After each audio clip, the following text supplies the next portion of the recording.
What do you do. What do you do का meaning क्या होता है और इसको हम सेंटेंसेस में कैसे यूज़ करते हैं। अगर आपसे कोई पूछे वॉट डू यू डू तो इसका जवाब क्या होगा। तो वॉट डू यू डू का मीनिंग होता है कि आप क्या करते हैं, यानी कि आपकी जॉब क्या है या आप क्या पढ़ते हैं। कोई अगर आपसे पूछे व्हाट डू यू डू तो आगे से आपको बताना होता है कि let's suppose I am a student, कि मैं स्टूडेंट हूँ।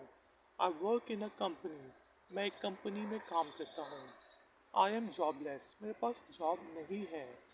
तो व्हाट डू यू डू का मीनिंग होता है आप क्या करते हैं, और इसका जवाब देने के बाद आप पूछ सकते हैं and what do you do, और आप क्या करते हैं। तो आगे से वो जवाब दे देगा कि मैं I am a director in a company, या फिर I have my own business, I run my own business, वगैरह वगैरह। इसी तरह की और वीडियोस देखने के लिए आई फैक्शनर के चैनल को सब्सक्राइब करें। वीडियो पसंद आई है तो लाइक का बटन जरूर प्रेस करें और वीडियो को शेयर करें। मिलते हैं नेक्स्ट वीडियो ट्यूटोरियल में।